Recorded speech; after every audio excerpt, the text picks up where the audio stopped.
Introduction to Emergent Philosophy. Abstract. We are living in a time of profound transition. As automation, digital systems, and artificial intelligence render traditional labor structures obsolete, humanity faces a growing crisis not just of employment, but of meaning. Our social institutions, education, politics, religion, even science, are rooted in outdated models of control, hierarchy, and linear causality. They were built for a world that no longer exists. In this new landscape where complexity and interdependence define every aspect of our lives, we require a new philosophical foundation. Emergent philosophy offers precisely that. At its core, emergent philosophy is a response to the meaning crisis, the widespread sense that traditional sources of purpose and understanding are failing us. Rather than searching for ultimate truths imposed from above, emergent philosophy invites us to recognize that meaning arises through emergence, the dynamic unfolding of life through interaction, change, and time. Meaning is not found, it is formed. Identity is not fixed, it is fluid. Truth is not declared, it is revealed piece by piece through observation and participation in reality. This dissertation introduces emergent philosophy as a living, adaptive worldview. It begins with an exploration of emergence itself, what it is, how it operates in natural and social systems, and why it offers a more accurate model of reality than reductionist thinking. From there, it moves into the philosophical principles that arise from an emergent lens: epistemology, ethics, identity, intelligence, and society. These principles do not form a rigid system, but instead serve as guideposts for navigating an ever-changing world. We will explore the emergent self not as a fixed entity, but as a constantly evolving process of reflection and response. We will examine the emergent society not as a product of control, but as a co-created field of participation and possibility. We will consider how education, politics, and spirituality might be reimagined if we let go of rigid structures and allow meaning to unfold organically. In doing so, we propose not merely a new philosophical theory, but an alternative mode of seeing and being, one that does not force meaning upon the world, but lets it bloom. Emergent philosophy is not a manifesto or instruction manual. It does not offer prescriptions for how to live, but rather tools for perceiving. It is grounded in patience, observation, adaptability, and trust in the unfolding of things. It does not impose order. It reveals patterns. It does not demand clarity. It encourages curiosity. It is a philosophy aligned with life itself. The value of emergent philosophy is not simply in what it teaches, but in how it teaches us to think. It shifts us away from urgency, from the illusion of control, and toward an openness to the unexpected. It offers us a new intellectual ethic, one that mirrors the complexity and fluidity of the systems we now inhabit. In this light, every idea, every structure, and every individual becomes not a product to be measured, but a process to be witnessed. This work is both a beginning and a continuation. It draws from many traditions, but is bound by none.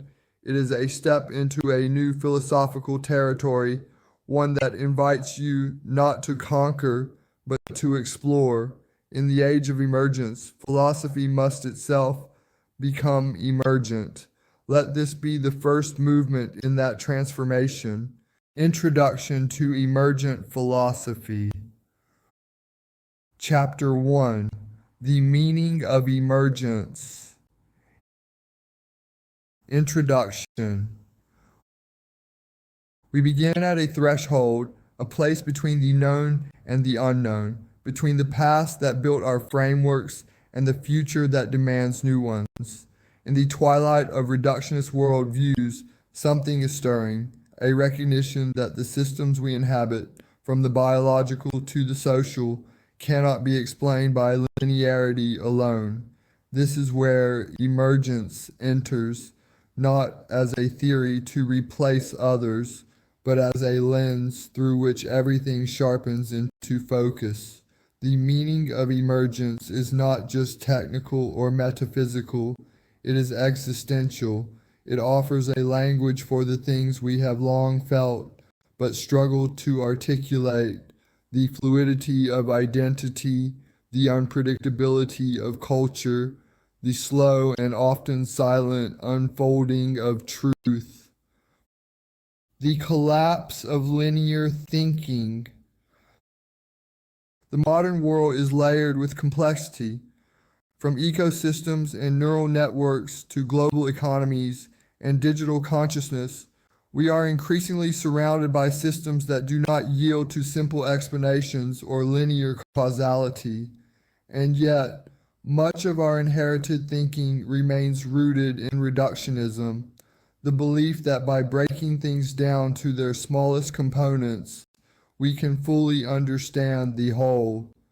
This worldview dominated the scientific and philosophical traditions of the modern era, producing great insights but also blind spots. Reductionism seeks control through simplification. It divides and categorizes. It isolates the subject from its environment, the self from society, the present from the past. But emergence resists isolation. It is about the interplay, the unexpected coherence that arises when parts interact. Emergent systems demonstrate that the whole is more than the sum of its parts, and that the properties of the whole often cannot be predicted from the parts alone. In this way, emergence does not reject science. It completes it. It asks us to retain our curiosity while expanding our vision. It reminds us that while reduction can reveal the mechanisms, it often misses the patterns that arise only through context, interaction, and time. Emergence as a lived experience. Emergence is not confined to theory. It is a lived reality. We see it in the way a child's personality unfolds, not just from genetics or environment, but from their evolving responses to life. We see it in the spontaneous formation of culture, in the way movements arise from collective yearning rather than central design. We feel it in our own growth, how we become ourselves, not by executing a blueprint, but by navigating through experience, reflection, and change. To live emergently is to relinquish the illusion of control. It is to trust the process, to allow complexity to breathe, and to find meaning not in fixed conclusions, but in the way things unfold. This way of being demands patience, it demands presence, and it demands the courage to let go of certainty in favor of deeper insight. The need for a new philosophy.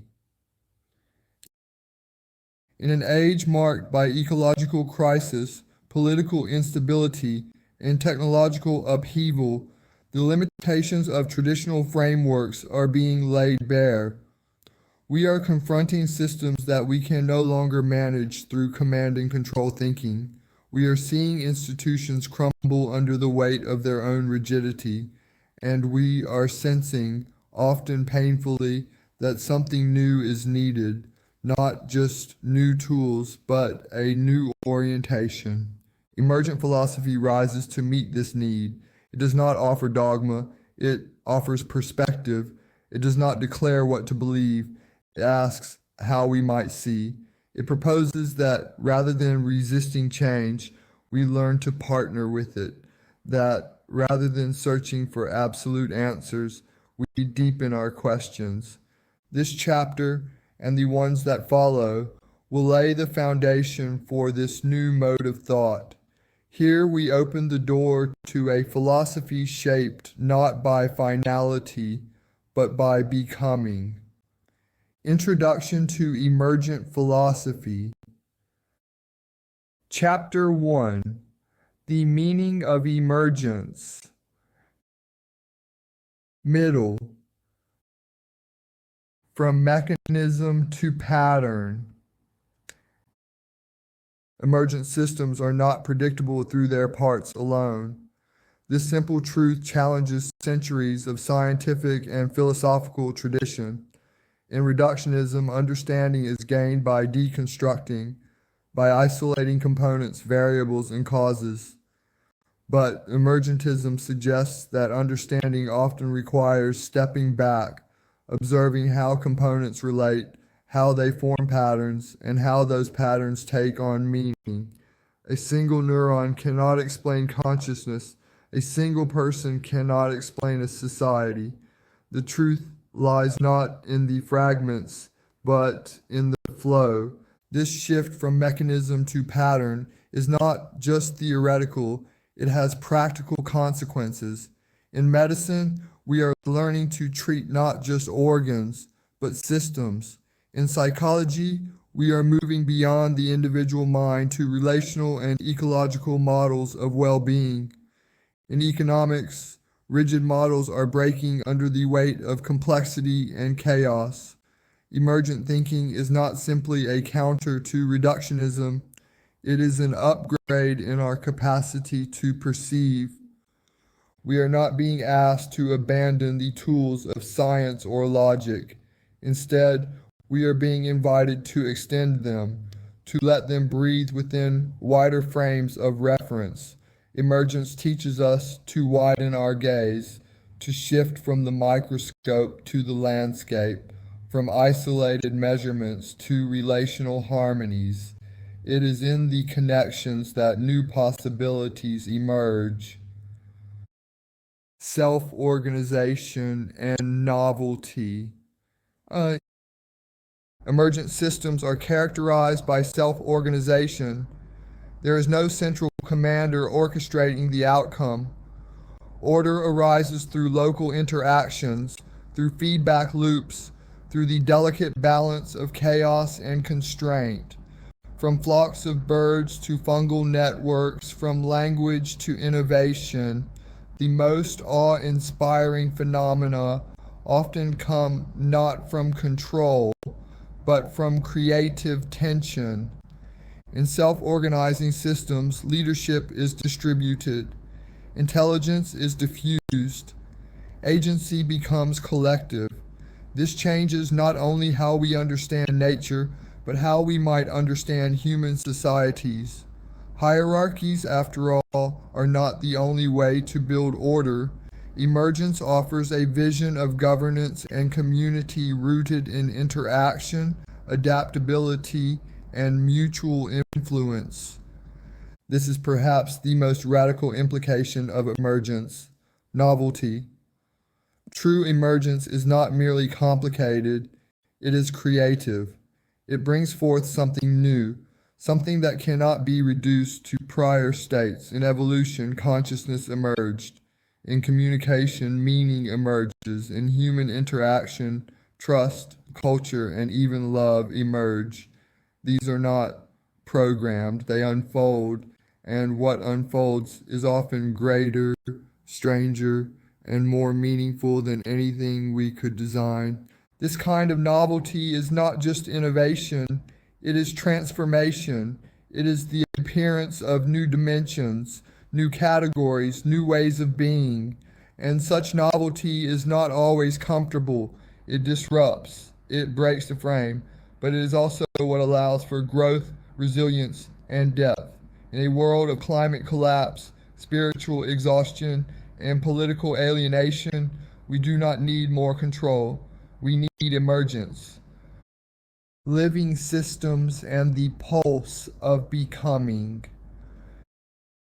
To see the world through the lens of emergence is to see it as alive. not just living in the biological sense, but alive in motion, relationship, and transformation. A living system pulses, it adjusts, it flows, it breaks, adapts, heals, and evolves. And so do we. The human being is not a fixed entity. Our thoughts, emotions, identities, and beliefs are all emergent processes continually co-created by our inner states and outer conditions. To live as an emergent self is to let go of the fantasy of finality. It is to understand that there is no end point, no static version of who I am. There is only the becoming. The self is shaped by experience, but also by attention, reflection, and openness to change. Emergence teaches us to be present not as spectators of our lives, but as participants in their unfolding. This perspective alters how we relate to suffering.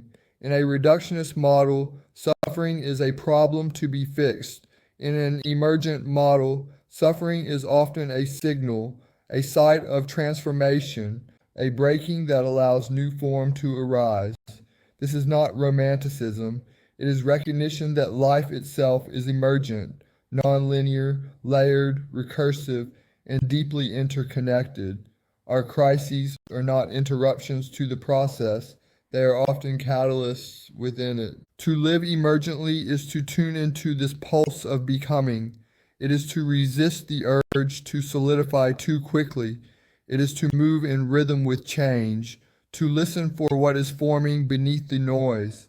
It is a quiet strength, not easily measured, but deeply felt.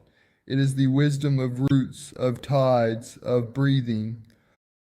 The invisibility of emergence.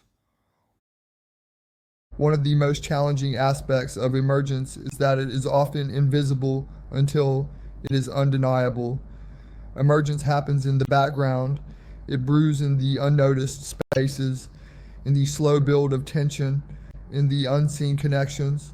We rarely see it coming, and when it arrives, we are tempted to retroactively explain it through familiar terms, to assimilate it into existing categories.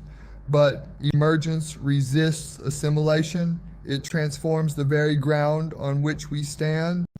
This is why emergent philosophy must be practiced as well as understood. It is not enough to recognize emergence intellectually. We must train our perception to notice it, to develop an attunement to subtle changes, quiet patterns, long arcs. This is a discipline of attention.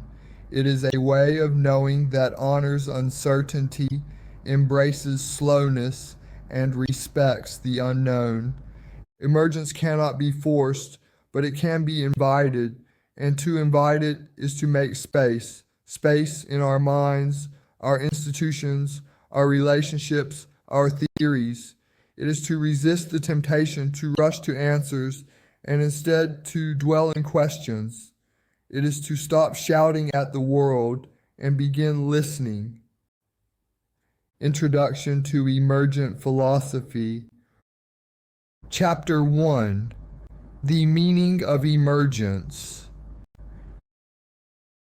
Conclusion. Embracing a world in motion. Emergence teaches us that the world is not static. It is in motion, evolving, unfurling. This insight carries with it a profound challenge to live in alignment with that motion rather than in resistance to it. We are trained from early life to seek stability, to define ourselves in fixed terms, and to pursue linear goals. But life is rarely linear, and neither are we. The recognition of emergence is the beginning of a more honest relationship with reality. To embrace a world in motion is to make peace with uncertainty. It is to shift our focus from the end result to the unfolding process, from the finished product to the growing pattern. It is to accept that change is not the enemy of truth, but its companion. Truth in an emergent world is not a monolith. It is a movement, a dance between the known and the unknown. The shift in perception. Emergent philosophy demands a shift in perception before it can become a shift in belief. It is not merely a new theory among others. It is a lens, a way of seeing. This lens cannot be imposed through dogma. It must be cultivated through practice. One begins to live emergently not by memorizing principles, but by tuning one's attention to the relationships between things, patterns, rhythms, feedback loops. These become the text through which reality speaks. Perception in an emergent paradigm is patient and participatory. It does not seek to control what it observes. It seeks to understand by dwelling with. We begin to see ourselves not as isolated observers, but as nodes within a web of ongoing creation. In this web, our actions matter, not because they determine outcomes absolutely, but because they shape the conditions under which new outcomes emerge. The quiet power of attention. One of the most powerful tools in emergent living is attention. The ability to witness without rushing to conclusions, to sense the deeper patterns beneath surface chaos, and to honor these small shifts that often precede transformation. This is a radical practice in a culture of distraction. Attention is not passive, it is creative. What we pay attention to shapes what becomes possible. In an emergent world, attention is not simply a mental act. It is an act of participation. It is how we co-create the realities we inhabit. Where we place our attention becomes the soil in which future realities take root. Emergent philosophy calls us to attend to the subtle, the slow, the uncertain. It asks us to become gardeners of meaning, not engineers of outcomes. It teaches that power lies not in domination, but in co-creation. This is a quiet power, but a lasting one. A philosophy without finality. Unlike traditional systems of thought, emergent philosophy is not interested in final answers.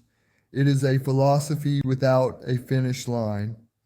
This may appear unsettling to those seeking certainty, but it is liberating to those willing to live truthfully. It allows space for error, revision, and growth. It accepts that no perspective is complete and that every understanding is provisional. This does not mean all truths are equal. It means truths must be tested not only by logic, but by lived experience. An emergent truth must resonate across time, across contexts. It must demonstrate its adaptability, its ability to sustain coherence without becoming rigid. This kind of philosophy requires courage, not to defend a doctrine, but to remain present in a shifting world. It is a courage born not from certainty, but from alignment with something deeper than certainty, the integrity of being in tune with reality as it changes. Looking ahead. With this chapter, we open the doors to a wider intellectual landscape. The meaning of emergence is not confined to the abstract. It unfolds in the concrete, in our relationships, in our institutions, in the decisions we make, and the systems we build. The chapters to come will explore these dimensions, offering a fuller articulation of emergent philosophy. We will examine the architecture of emergent systems, how they function and evolve. We will define the philosophical framework that emerges from them, rooted in adaptive ethics, emergent intelligence, and relational epistemology. We will explore the emergent individual, the emergent society, and the future possibilities of education, governance, and spirituality. This is not a rigid map, but a growing terrain, The reader is not asked to agree with every idea, but to enter into dialogue with them. Emergence begins not with proclamation, but with participation. A new beginning. Let this conclusion not be an end, but a new beginning. Emergence is not something to conquer, but something to accompany. It is a movement that continues with or without us, but with attention, reflection, and care, we can learn to move with it. The philosophy of emergence invites us to step out of the illusion of permanence and into the truth of becoming. To live philosophically in this way is not to retreat from the world, but to engage with it more fully, more tenderly, and more wisely. We are not here to control reality. We are here to witness its unfolding, and in doing so, to become part of what emerges next. Introduction to Emergent Philosophy. Chapter 2. The Structure of Emergent Systems. Introduction. The paradox of structure and freedom. The notion of structure might seem at odds with emergence. To many, structure implies rigidity, formality, and predetermined outcomes, while emergence suggests flow, surprise, and the spontaneous generation of new order. And yet, structure is not the enemy of emergence. It is its vessel. Without some form of containment, no pattern can take shape. Without boundaries, feedback loops cannot stabilize. Without relationships, novelty cannot emerge. In this chapter, we turn our attention to the architecture of emergent systems, the scaffolding upon which complexity grows, adapts, and transforms. Emergent systems are not anarchic. They do not arise in a vacuum. They rely on a foundational tension between freedom and constraint, chaos and coherence. This balance is not static, but dynamic, always shifting and recalibrating in response to changing conditions. It is through this living structure that emergence becomes possible. Structure in an emergent context does not determine outcome, it enables transformation. Beyond mechanistic blueprints, to understand the nature of emergent structure is to gain insight into the very nature of reality. It is to see how form arises from formlessness, how order arises from interaction, and how coherence is not imposed but discovered. Traditional philosophy often approaches structure as a fixed top-down blueprint, as something to be designed and implemented, but emergence requires a different mindset. The structures we explore here are not static laws or rigid hierarchies.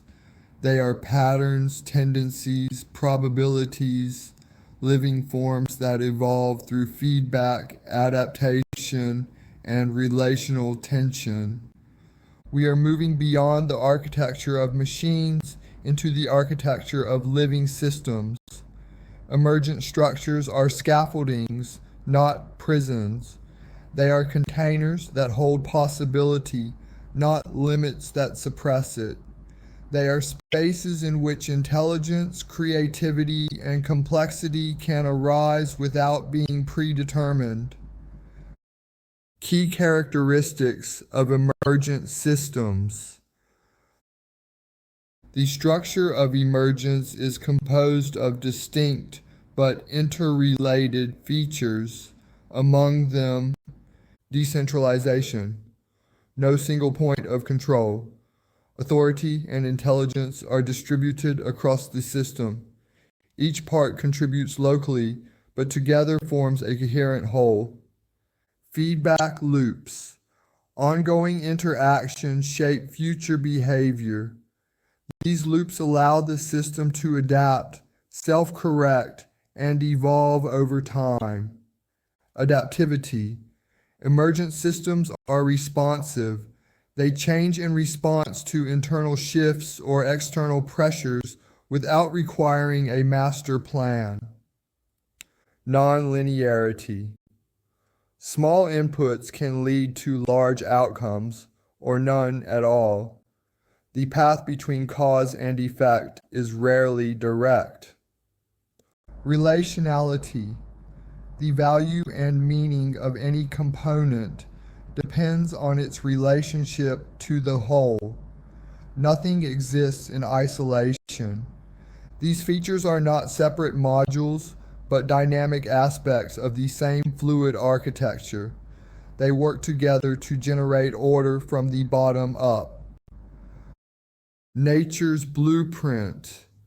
Lessons from the living world. The natural world is full of emergent systems. Ecosystems are a prime example. There is no central planner in a forest, yet trees, fungi, animals, and microbes collaborate in cycles of life, death, and regeneration. Weather patterns arise from countless micro-interactions between air, water, heat, and terrain. The brain, too, is an emergent structure, billions of neurons firing locally, producing consciousness globally.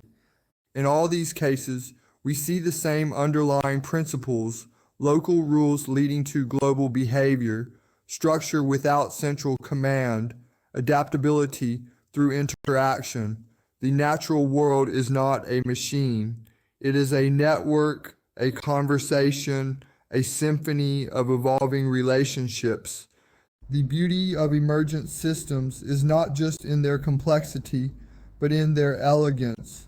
They often do more with less. They adapt without overhauling. They grow without outgrowing their context. They thrive on participation. Human systems and emergent possibility. Just as nature builds through emergence, so too can human society. Our cultures, languages, economies, and technologies have always been emergent to some degree, even when we pretended otherwise. The challenge now is to recognize this truth and design systems that embrace it rather than resist it. Education, for example, is often built on top-down models of knowledge transmission. But learning is inherently emergent. Students synthesize, adapt, and build meaning through interaction, not instruction alone. Politics likewise tends toward centralization, but democracy at its best is an emergent system of collective voice, evolving values, and shifting consensus. When we recognize the emergent nature of our systems, we begin to prioritize flexibility, participation, and responsiveness over rigid control. We design for feedback rather than perfection. We create structures that are capable of evolving with the needs they serve. A new architectural imagination. Emergent philosophy calls us to develop a new kind of architectural imagination, not one obsessed with control, but one attuned to potential. The task is not to engineer every outcome, but to create fertile conditions for emergence. This requires humility, patience, and a deep respect for complexity. We must learn to design with openness, to allow space for things to become what they need to become. This is not design as domination, but design as invitation. It is the crafting of relationships, the cultivation of possibilities, the slow building of dynamic coherence. This orientation has implications far beyond philosophy. It touches how we teach, how we govern, how we relate, how we build. It transforms structure from a cage into a canvas. The grammar of becoming. The structure of emergent systems is not a list of features, it is a grammar. It is the deep syntax by which life communicates and coordinates. To become fluent in this grammar is to become fluent in change, in complexity, in co-creation. We are not separate from these systems. We are within them. We are part of what is emerging. And if we are attentive, adaptive, and collaborative, we can help shape what comes next, not by controlling it, but by becoming participants in its unfolding. The structure of emergence is the structure of life itself. To understand it is not just to gain knowledge, but to be changed by that knowledge. It is to see structure not as limitation, but as possibility, not as the end of freedom, but as the condition for its deepest expression. Introduction to Emergent Philosophy. Chapter 2. The Structure of Emergent Systems. Middle. The interplay of local and global intelligence. At the heart of every emergent system lies a dance between the local and the global. Local agents, cells, organisms, individuals follow simple rules or behaviors, unaware of the broader patterns they help create.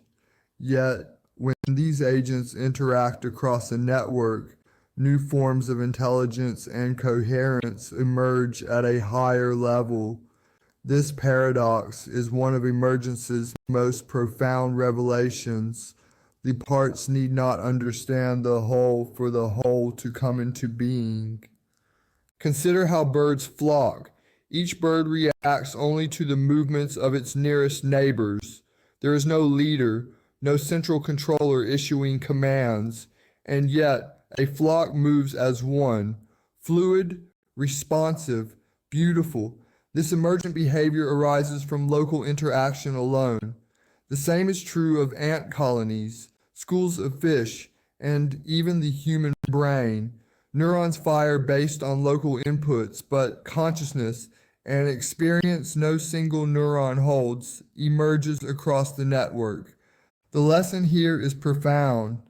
Intelligence, beauty, and order need not be dictated. They can arise from simplicity, from trust in relational flow. In this, Emergence offers a powerful critique of centralized systems and hierarchical thinking. It encourages us to build from the bottom up, to trust the wisdom of local participation. Patterns, not predictions. Emergent systems do not yield easily to prediction. They do not follow the logic of simple causality, where input A always results in output B. Instead, they display what scientists call sensitive dependence on initial conditions. Tiny differences can lead to vastly different outcomes. This unpredictability is not a flaw, but a feature. It allows for creativity, novelty, and evolution. Rather than prediction, emergence asks for pattern recognition. What matters is not forecasting the future, but discerning the shapes that tend to arise under certain conditions. We see this in weather models, where forecasters work not with certainties, but with probabilities, feedback loops, and emergent patterns. We see it in markets, ecosystems, and human behavior. Emergence trains us to move from control to attunement. To live with emergent awareness is to give up the illusion of total foresight and instead cultivate the art of responsiveness. This means noticing what is forming rather than forcing outcomes. It means holding space for possibility, for surprise, for the unknown.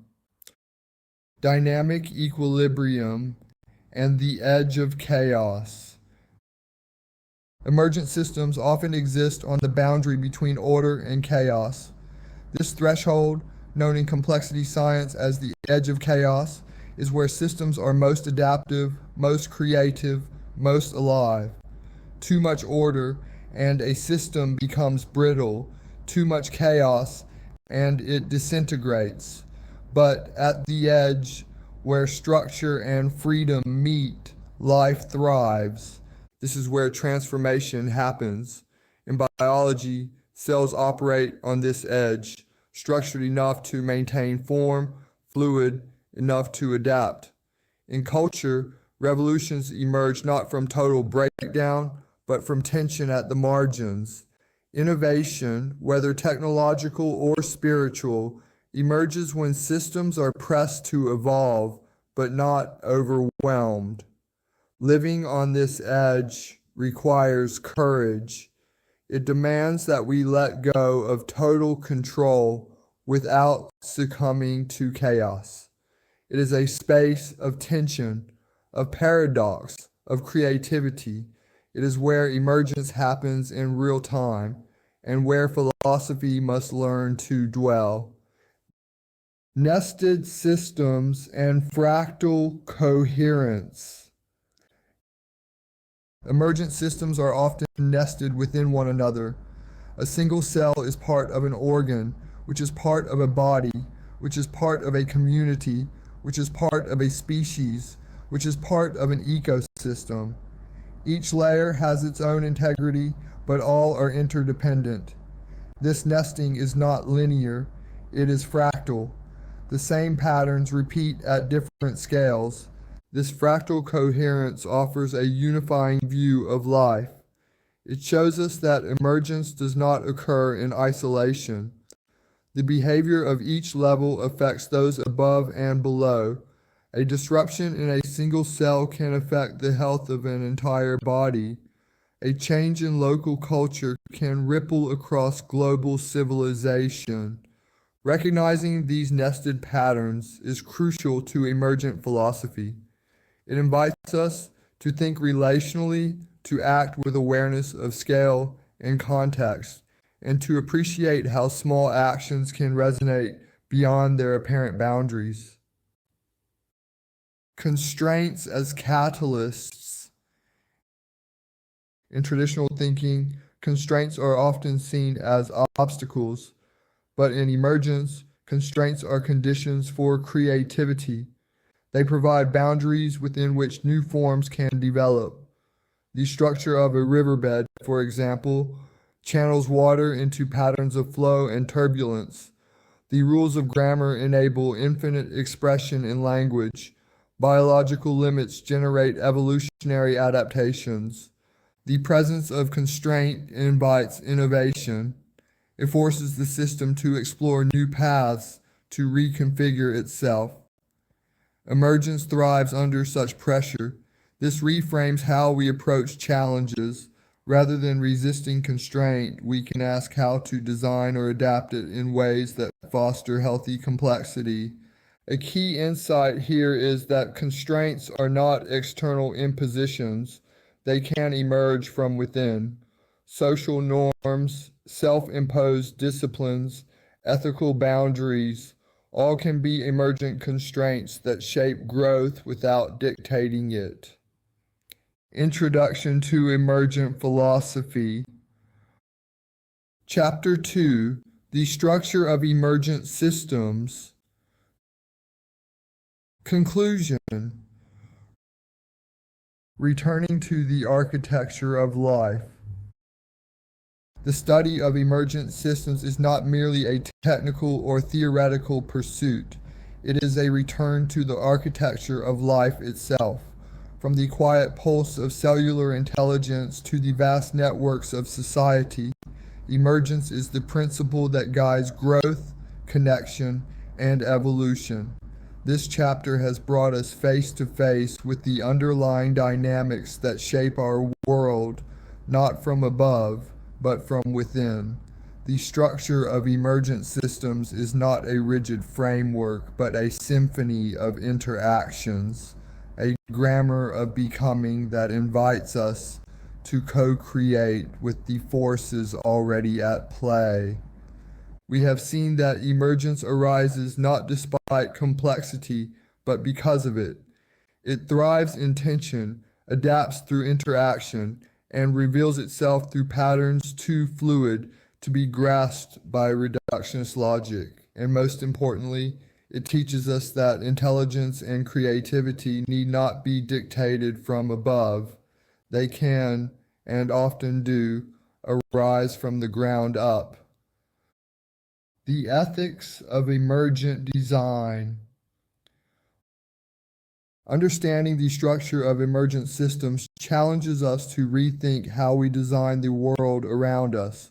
It is not enough to engineer top-down systems of control. We must cultivate bottom-up environments of participation. Schools, cities, technologies, and governments must all be reimagined, not as finished products, but as evolving ecosystems. Design, in this context, becomes an ethical act. It is no longer about mastery over the world, but responsibility within it. Emergent systems respond to the inputs we provide, our attention, our habits, our beliefs, our relationships. Every design is a moral proposition. What kind of interactions does it encourage? What kinds of feedback does it amplify? What kinds of adaptation does it allow? When we apply this lens to our institutions, we begin to see their failures not as signs of individual incompetence, but as structural breakdowns. Institutions that fail to adapt, that silence feedback, or that prioritize rigidity over responsiveness become brittle. Those that embrace relationality, decentralization, and openness become resilient. Participatory structure and the role of the individual. Emergence is not something that happens out there. It is something we are part of. Each of us is a node in countless systems, familial, cultural, biological, technological. We shape and are shaped. The structure of emergent systems reminds us that our participation matters. Individual action may not always control outcomes, but it conditions them. The values we embody, the patterns we reinforce, and the presence we bring to each moment all contribute to what emerges. This is the quiet power of agency in an emergent world, not to dominate the whole, but to influence the flow.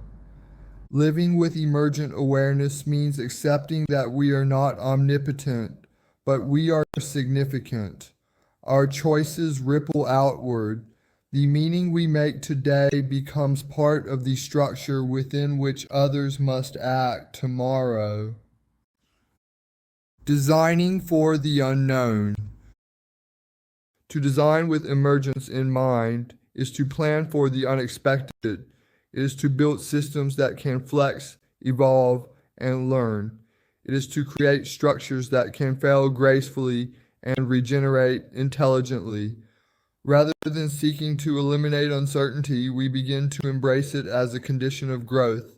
This design ethic extends beyond architecture and into the heart of human experience. It asks us to become stewards of complexity, to resist the urge to simplify what should remain nuanced. It invites us to see wisdom not as control, but as care. Whether we are designing a classroom, a constitution, or a conversation, the question is the same. Does this structure allow emergence to happen? Does it foster interaction, feedback, adaptation, and coherence? Does it honor the intelligence of the whole? Toward emergent living. To live in alignment with emergent structures is to reorient our daily life. It is to develop patience with processes, to become curious about change, and to cultivate sensitivity to what is forming. It is to hold space for difference, for multiplicity, and for the yet to be. Emergent living is not passive. It is deeply engaged. It requires a high degree of attentiveness, humility, and willingness to co-evolve. It is about learning to dwell at the edge of chaos without tipping into it, to nurture patterns without fixing them in place. This way of life is less about control and more about attunement, less about speed, more about rhythm, less about knowing, more about noticing. Closing the chapter, opening the path. The structure of emergent systems is not a theory to be memorized. It is a pattern to be recognized, a rhythm to be lived. It invites us to stop seeing the world as a machine and begin seeing it as a living, breathing process of continual transformation. As we move forward into the next chapters of this work, we carry with us the understanding that structure is not the opposite of freedom. It is the condition that makes true freedom possible. Structure, when understood emergently, is not a cage, but a cradle. It is where new life begins. This chapter is not a conclusion, it is a threshold. We now turn to the heart of emergent philosophy itself, the ideas, values, and perspectives that arise when we let go of control and step into the flow of becoming. Introduction to Emergent Philosophy. Chapter 3. The Philosophy of Emergence. Introduction. A philosophy born from the world itself. Emergent philosophy is not a system built from abstraction. It is born from observation. It arises not from the desire to impose order, but from the recognition that order itself emerges. This chapter marks a turning point in our inquiry. Until now, we have explored the meaning and structure of emergence, how life unfolds, how systems organize themselves, how complexity gives rise to coherence. But now, we step into the realm of philosophy proper. We ask, what worldview emerges from emergence itself? The philosophy of emergence is not one idea among many. It is a way of orienting the mind, the heart, and the self toward reality. It proposes that truth, ethics, identity, and knowledge are not static givens, but living processes. These processes are shaped not by singular acts of will, but by the slow and layered interaction of parts, by context, timing, relationship, and attention. This orientation is both ancient and radically contemporary. It resonates with indigenous cosmologies, with Taoist flows, with systems thinking, with postmodern skepticism, and with cutting-edge science. But it is not reducible to any of these. Emergent philosophy is not a synthesis. It is a new unfolding. Letting philosophy breathe. Philosophy, as traditionally practiced, often pursues clarity, precision, and definition. But the philosophy of emergence embraces something different: fluidity, nuance, and transformation. It is not about nailing down truths. It is about letting them breathe. It seeks understanding not through reduction, but through expansion, through the capacity to hold complexity without rushing to collapse it into simplicity. Emergent philosophy holds space for what is not yet known. It listens before it speaks. It does not claim finality, but engages in a kind of philosophical humility, a recognition that every conclusion is also a beginning, every clarity a doorway to deeper mystery. This chapter will introduce the key dimensions of emergent philosophy as a living worldview. These include emergent truth, a dynamic understanding of truth that evolves with context and deepens over time. Emergent meaning, meaning as something that is made, not found, that arises through interaction, reflection, and becoming. Emergent ethics, a virtue-based, adaptive moral framework grounded in responsiveness, rather than rule following. Emergent intelligence, a distributed participatory view of intelligence as arising from systems, not isolated minds. Emergent epistemology, a philosophy of knowing that prioritizes openness, pattern recognition, and relational awareness. These pillars will be explored not as fixed doctrines, but as invitations, points of departure for further unfolding. From answers to attunement. The philosophy of emergence is not a rejection of truth, but a revision of how we approach it. Rather than demanding that reality conform to a single logic, it proposes that reality speaks in many voices, many layers, many tones. Attunement, rather than authority, becomes the guiding principle. To live with emergent philosophy is to stop demanding certainty and start cultivating resonance. It is to recognize when something feels true, not because it satisfies a rigid formula, but because it fits within a pattern of coherence, depth, and lived experience. This is not relativism. It is rootedness in responsiveness. Emergent philosophy invites us to trust our process, to evolve with our questions, and to live with the kind of wisdom that grows only over time. It is not the fastest path, but perhaps it is the most human one. And as we step into the core of this philosophy, let us do so with openness, not to arrive at answers, but to deepen our capacity to see, to feel, to think, and to become. Introduction to Emergent Philosophy.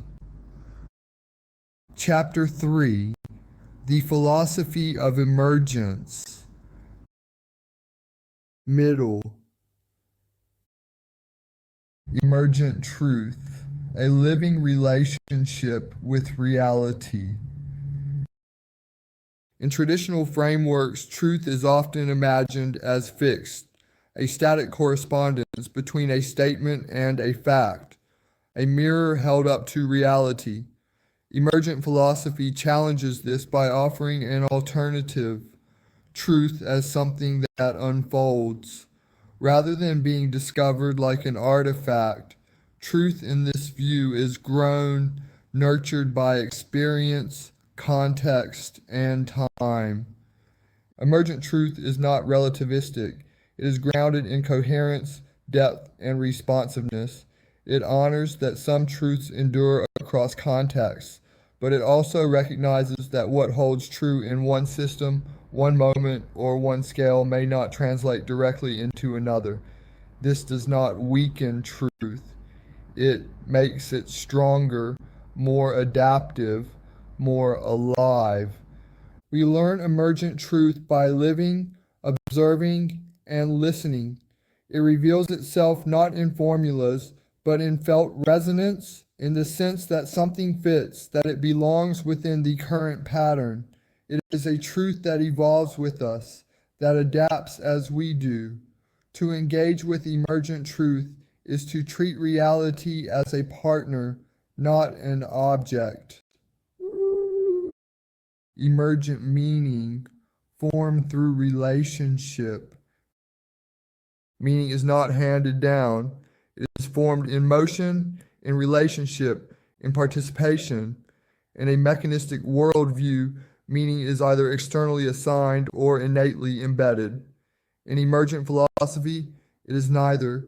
It is co-created. Meaning arises through the ongoing interaction between self and world, idea and context, moment and memory.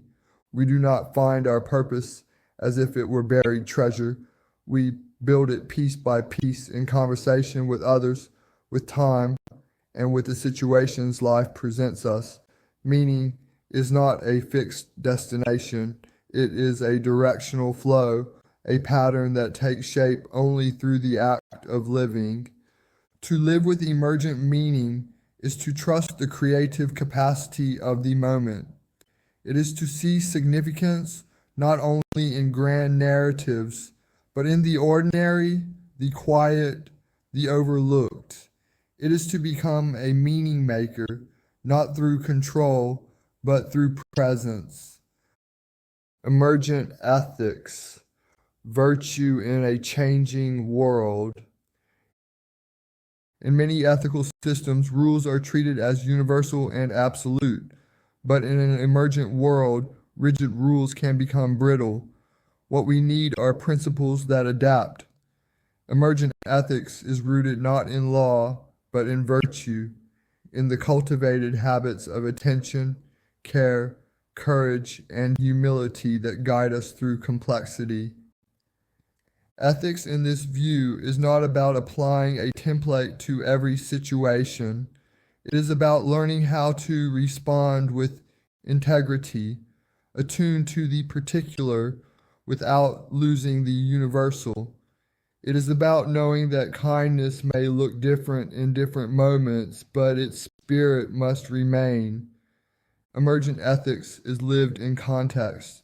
It is not about being right in theory, but about becoming trustworthy in practice.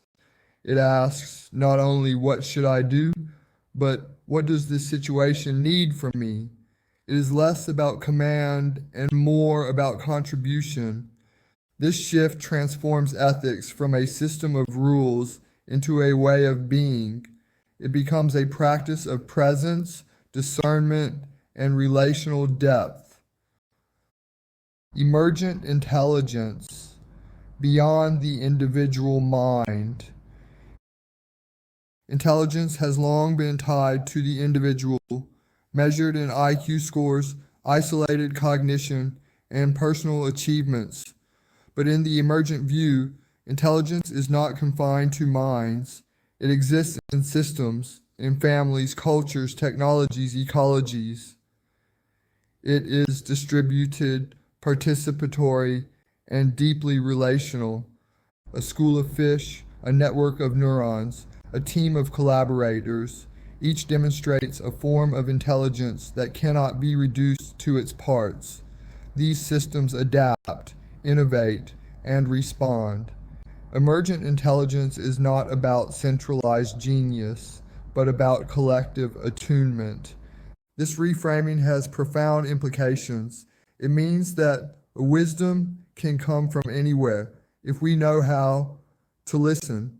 It also means that no one of us holds all the answers. We must learn to think together, to sense together, to become intelligent with one another, not in isolation. Emergent epistemology, knowing through participation. To know something in a traditional sense is often to define it, measure it, or explain it. But emergence calls for a different kind of knowing, one based not on mastery, but on participation. Emergent epistemology sees knowledge as a relational process, unfolding through interaction, perspective taking, and pattern recognition. This kind of knowing is not less rigorous, it is more nuanced. It accepts ambiguity, it values pluralism, and it honors the partiality of all perspectives. It knows that no viewpoint holds the whole truth, and that the more lenses we use, the clearer the picture becomes. Knowing, in this paradigm, is less about owning ideas and more about being changed by them. It is about allowing the unknown to speak and learning how to be in conversation with uncertainty. Introduction to Emergent Philosophy. Chapter 3. The Philosophy of Emergence. Conclusion. Weaving the threads together. As we arrive at the end of this chapter, we can begin to see the philosophy of emergence not as a set of isolated concepts, but as a coherent worldview, a way of seeing, knowing, and being that is aligned with the complexity and fluidity of life itself. We have explored how truth, meaning, ethics, intelligence, and epistemology all transform when viewed through the lens of emergence. Each one ceases to be a static endpoint and becomes instead a living process, responsive, relational, and ever evolving. This shift is not purely intellectual. It changes how we live. It invites us to trade the rigidity of final answers for the grace of unfolding insight. It asks us to be patient with becoming, to find wisdom in nuance, and to learn to listen for the quiet patterns forming beneath the noise. A life aligned with emergence. To live emergently is to embrace the world as alive. It is to understand that reality is not a fixed object to be mastered, but a dynamic presence to be related with. We stop asking, "What is the truth?" as if it were a static possession, and begin asking, "How is truth revealing itself now?" We stop demanding fixed meaning and start weaving it through the acts of our days. This way of life is not passive, it is deeply engaged. It is the opposite of apathy or relativism. Emergent living demands discernment, sensitivity, and responsiveness. It is not easier than traditional worldviews. In many ways, it is harder. It asks more of us. It asks us to stay awake. But in return, it offers something profound, the chance to participate in the becoming of reality, to be a co-creator of truth, a cultivator of meaning, a living node in the intelligence of the whole, letting go of the need to know. Perhaps one of the most radical shifts emergent philosophy calls for is a redefinition of our relationship with knowledge itself. In a culture obsessed with certainty and mastery, it is a bold act to say, "I do not need to know everything. I need to attune to what is arising. I need to be present, not perfect. I need to stay with the questions, not rush to closure." This is not ignorance. It is humility. It is a deeper form of wisdom, one that is willing to be changed by what it encounters, one that remains in dialogue with the unknown. It is a wisdom that breathes. Emergent knowing is felt as much as thought. It is relational as much as analytical. It is poetic as much as precise. And above all, it is ongoing. From philosophy to praxis. If emergent philosophy ended here, it would risk becoming another set of elegant ideas divorced from action. But it does not end here. It flows into every domain of life. It shapes how we relate, how we learn, how we govern, how we heal. It is a philosophy that must be lived to be known, practiced, not just preached, embodied, not merely explained. The chapters to come will explore how these ideas take root in real contexts, in education, in identity, in society.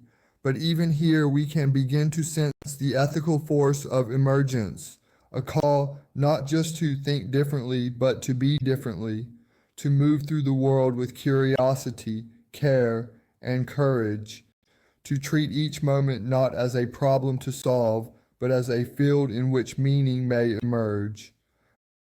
A philosophy that walks with you. Emergent philosophy is not a destination, it is a companion. It does not tell you where to go, but helps you learn how to walk. It does not replace your questions with answers, but helps you learn how to live your way into deeper questions. If this chapter has offered anything, let it be this: permission to see philosophy not as an escape from life, but as a return to it. Permission to trust that wisdom does not have to be immediate to be real. permission to believe that something beautiful is always emerging and that you are part of it. This is not the end of the philosophy of emergence. It is the beginning of your participation in it. Introduction to Emergent Philosophy. Chapter 4, The Emergent Individual. Introduction. Becoming a self in a world that changes. The question of the self, who we are, how we change, and what makes us whole, has always been at the heart of philosophy. But in a world defined by complexity, fluidity, and transformation, the self cannot be understood as a static identity or a fixed point of reference. Instead, we must learn to see the self as emergent, as a dynamic process, a pattern in motion, an evolving interaction between the inner and outer worlds. The emergent individual is not constructed through rigid ideals, linear development, or predetermined roles. Rather, they are shaped by context, challenged by uncertainty, and refined by experience. They are not discovered, but made, crafted moment by moment, relationship by relationship, decision by decision. Their identity is not a noun, but a verb. This chapter explores what it means to be an individual in an emergent reality. It invites us to rethink traditional notions of identity, agency, authenticity, and growth. It asks us to move beyond the binary of essentialism and relativism and to instead embrace the fluid truth that we are always becoming. The individual is not isolated from the world, but deeply entangled with it. We are not separate from the systems that shape us. We are participants in their unfolding. Beyond the myth of the fixed self. Much of Western thought has been shaped by the myth of the fixed self, the idea that there is a core essence, a true identity buried deep within us waiting to be revealed. This model has roots in metaphysics, psychology, and religion, but it struggles to account for the realities of human development, our contradictions, our capacity to grow, and our endless capacity to change. The emergent philosophy offers a more dynamic view. We are not born with a fixed self, nor do we arrive at one. Rather, we exist in a constant process of self-construction. Every relationship, every challenge, every moment of reflection reshapes who we are. Our identities emerge not in isolation, but through feedback loops with the world, social, emotional, intellectual, and spiritual. The self in this view is more like a river than a statue. It flows, it gathers, it meanders, it deepens, it adapts to the terrain of its life, and while it may carry a certain coherence, that coherence is not sameness, it is integrity in motion. Selfhood as a system. To understand the individual as emergent is to see the self as a system, a living, adaptive, complex system made of memories, emotions, values, habits, stories, dreams, and relationships. These parts interact. They reinforce, contradict, evolve. And out of that interaction, something like a person takes shape. This systemic view of the self is not reductive, it is expansive. It allows us to honor both the depth of inner life and the influence of external forces. It acknowledges that who we are is inseparable from where we are, when we are, and with whom we are. Selfhood is not a solitary act. It is a social, cultural, and ecological phenomenon. Emergent individuals are not self-contained. They are self-generating. They learn, adapt, and transform through the dance of interaction. Their agency lies not in control, but in response, in the capacity to meet the moment with presence, with creativity, and with care. The inner life as emergent terrain. The inner world of thought, feeling, imagination, and intuition is not a separate realm disconnected from the outside. It is a terrain that is shaped by and also shapes the external systems we live within.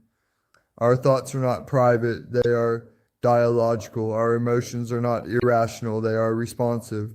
Our dreams are not escapist, they are anticipatory. To understand the inner life as emergent is to recognize that healing, growth, and insight come not through force, but through attention. We do not solve ourselves, we tend to ourselves. We listen, reflect, and allow meaning to unfold. This shift has profound implications for how we approach mental health, personal development, education, and spiritual practice. It calls for gentleness rather than judgment. It honors timing, complexity, and vulnerability.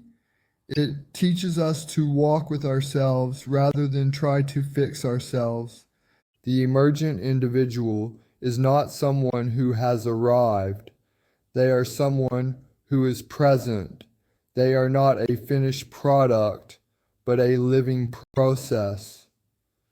Introduction to Emergent Philosophy.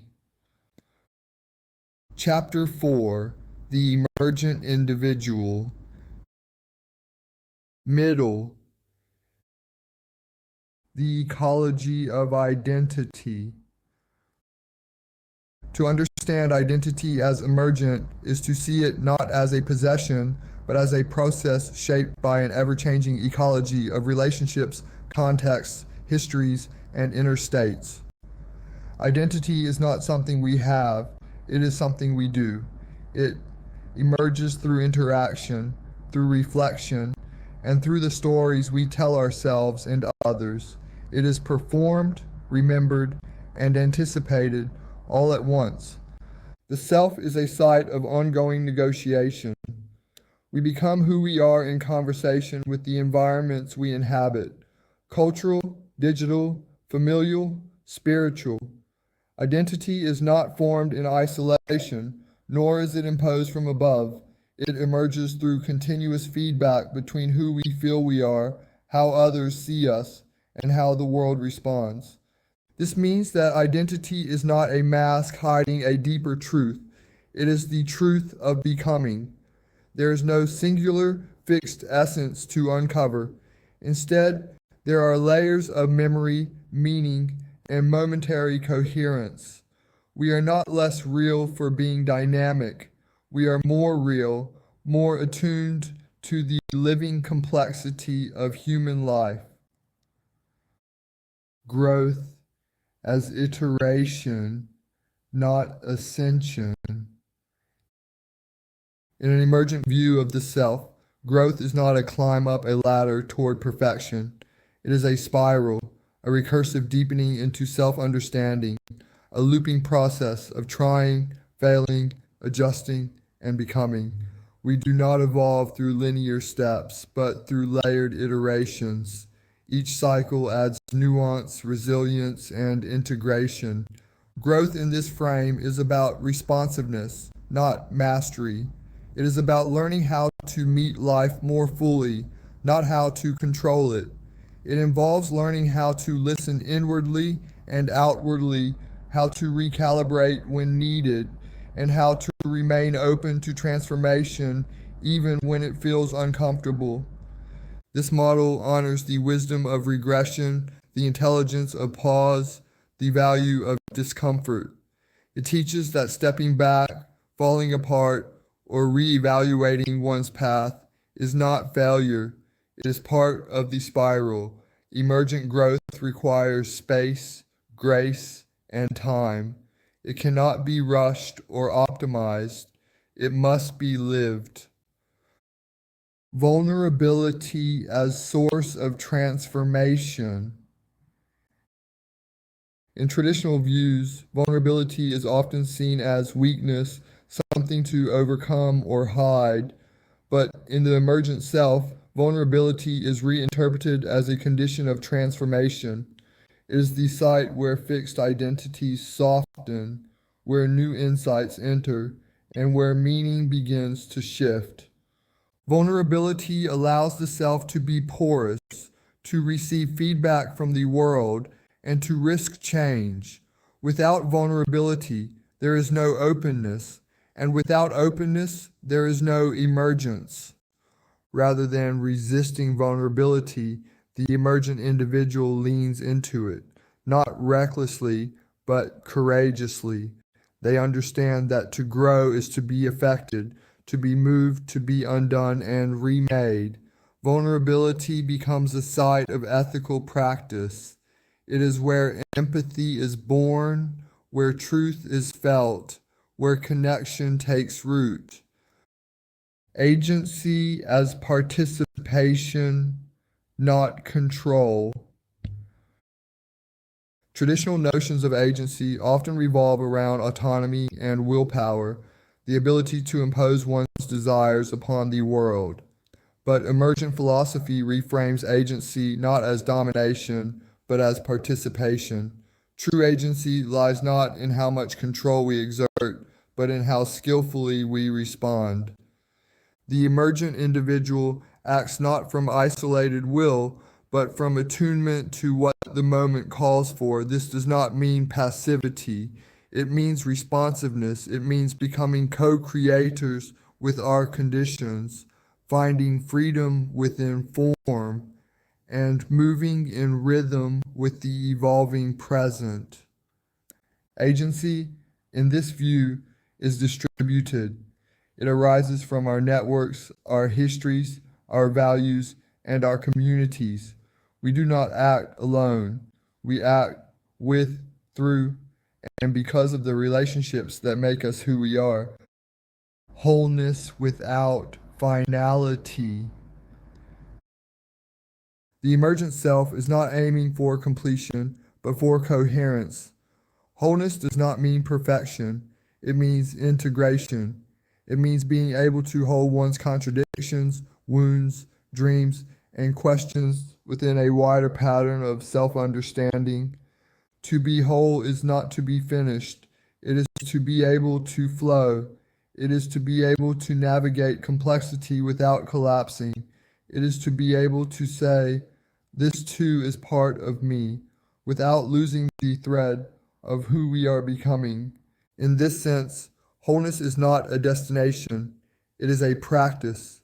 It is cultivated through presence, attention, and the willingness to return to oneself again and again, even as that self changes. It is a dance between rootedness and flexibility. The emergent individual is not one who arrives. They are one who evolves. They are not defined by what they are, but by how they grow.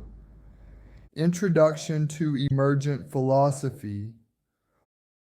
Chapter 4. The Emergent Individual. Conclusion. Living as process, not product. To conclude the exploration of the emergent individual is not to close a chapter on the self, but to open a door to a new way of being. We are not products to be completed. We are processes to be participated in. Every thought, every relationship, every shift in awareness is part of the unfolding self, and that unfolding is never final. It is recursive, rhythmic, alive. This orientation changes everything. It reshapes how we relate to ourselves and to others. It softens the edges of judgment and replaces the pressure to arrive with an invitation to be present. The emergent individual does not seek a perfect self to perform, but a dynamic self to nourish. They are not striving to reach an endpoint. They are learning to inhabit the journey. Self-awareness as attunement. In the emergent view, self-awareness is not the same as self-definition. It is not a static sense of who we are, but an active practice of listening inwardly. It is attunement to the subtle shifts, the unspoken signals, the quiet longings that shape our way of being. The emergent self does not require certainty to move. It requires curiosity, openness, and a willingness to meet the unknown within. Attunement creates space for emergence. When we are attuned, we can sense what wants to arise. We can respond with care rather than react with fear. We can grow organically rather than forcing ourselves into outdated molds. The individual within the whole. The emergent individual is not a separate unit floating in isolation. They are a node in a living network of relationships, histories, and ecosystems. Our uniqueness does not separate us from the whole, it contributes to it. We are shaped by the world, and we shape the world in return. Identity becomes less about separation and more about situatedness, about understanding where and how we are woven into the fabric of life. This view dissolves the tension between individuality and collectivity. It allows us to hold both at once. We are distinct but not disconnected. We are responsive but not erased. We are responsible, not because we are in control, but because we are in relationship. Healing through emergence. Emergent individuals do not heal by restoring themselves to a former version. They heal by becoming something new. Healing is not a return, it is a reformation. It happens not by erasing the past, but by integrating it. It does not demand perfection, but wholeness. It does not require clarity, but commitment to the unfolding. When we let go of the demand to fix ourselves, we begin to tend to ourselves. We listen, we care, we allow. And in that space, something begins to shift. A new coherence takes shape, not imposed, but emergent. A wholeness that includes the fractures, a strength that includes softness, a clarity that includes mystery. Identity as participation. In emergent philosophy, identity is not a label we wear. It is a role we play in the ongoing dance of becoming. It is less about declaring who we are and more about noticing how we are being. It emerges through presence, through contribution, through creative engagement with the world around us. This perspective invites us to live in motion, to let identity evolve through service, curiosity, and connection. It teaches us to be less concerned with being someone and more invested in becoming ourselves again and again with grace. Becoming together. The emergent individual is not just a personal project, it is a collective story. We become through and with one another. Our growth is relational. Our healing is communal. Our identities are co-authored. To honor this is to move from competition to collaboration, from isolation to interdependence. It is to see every encounter as a chance to reflect, expand, and shift. It is to let ourselves be changed by love, by learning, by presence. In this light, individuality is not diminished. It is deepened. We do not lose ourselves in others. We find ourselves with others. We find ourselves by seeing how we fit within the emergent whole. A self that lives. The emergent self is not something to capture. It is something to live. It is not found in certainty, but in wonder, not in perfection, but in participation. It invites us to stop chasing who we think we should be and to start showing up for who we already are, fluid relational becoming. And so the emergent individual walks forward, not toward a final identity, but into a lifelong dance of responsiveness, growth, and care. They are not the same as they were, and they never will be. That is not a problem.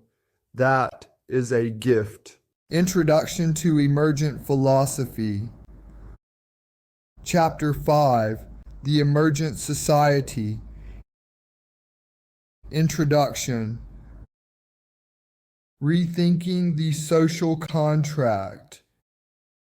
Human beings are not just individuals. We are communal creatures bound together by language, culture, shared memory, and interdependence. And yet, our social systems are often built on outdated models of separation, hierarchy, and control.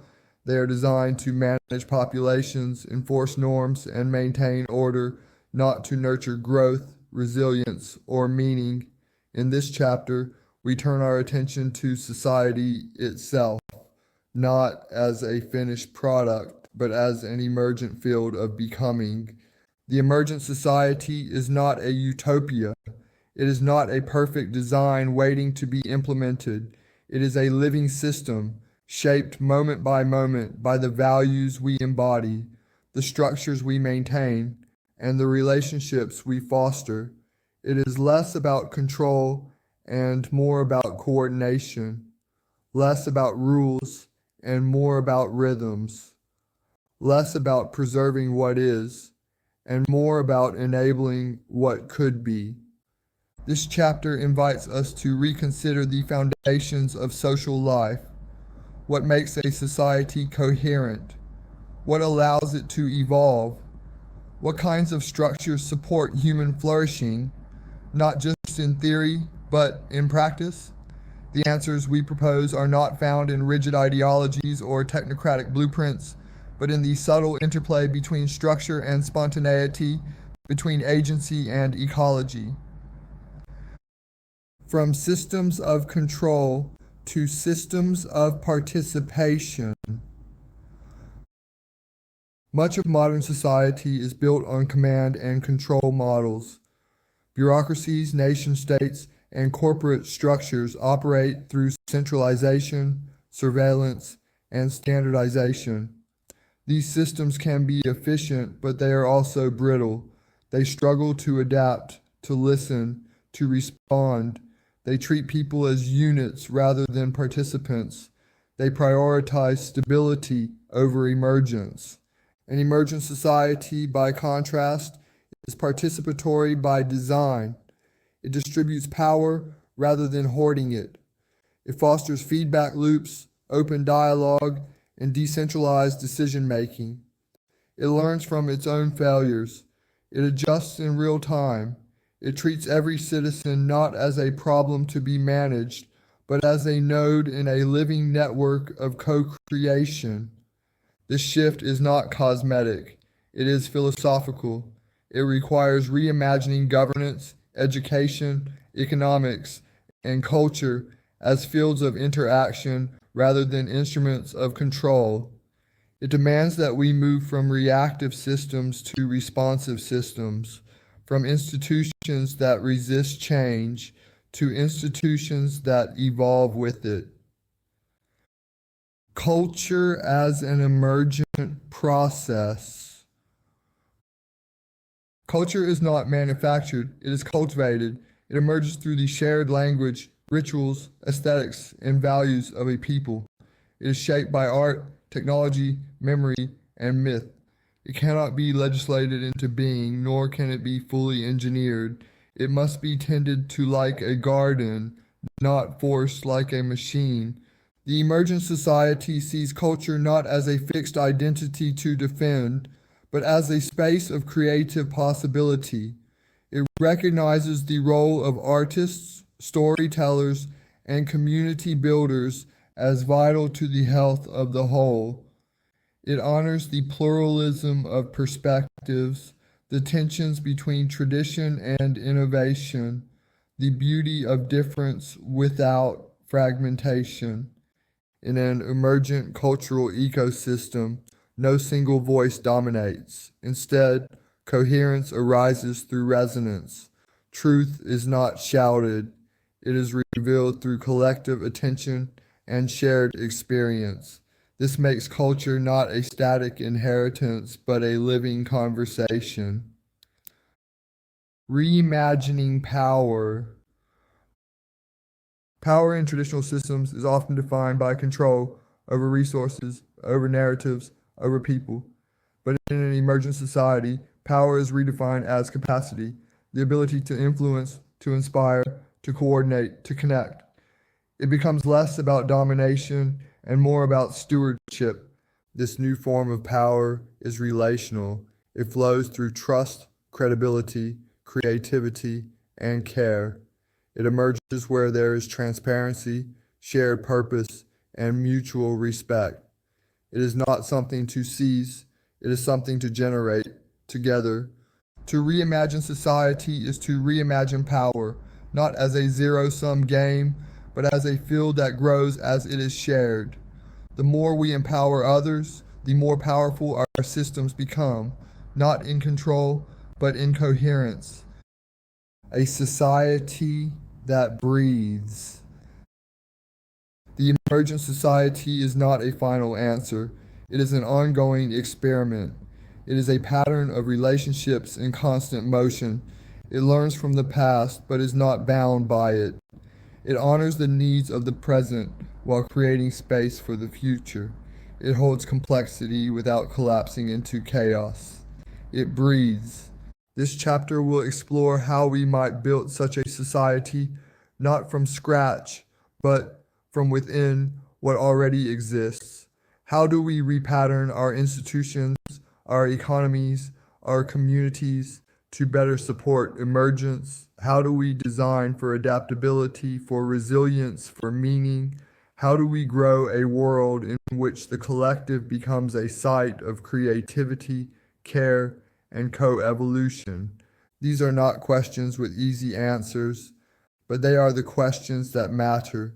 And by asking them, we begin to invite a new kind of society into being, one that does not merely organize life, but participates in it. Introduction to Emergent Philosophy. Chapter 5, The Emergent Society. Middle. Institutions as living systems. In an emergent society, institutions are not rigid towers of authority.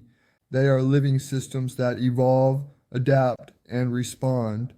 Schools, governments, healthcare systems, media networks, all of these structures must be seen not as finished products, but as patterns in motion. They are shaped by the people who inhabit them, the stories they tell, and the feedback they receive. When institutions are treated as static, they become brittle. They resist feedback, stifle innovation, and protect outdated norms. But when they are treated as emergent, they become dynamic. They create space for iteration. They welcome feedback loops. They foster creativity from within.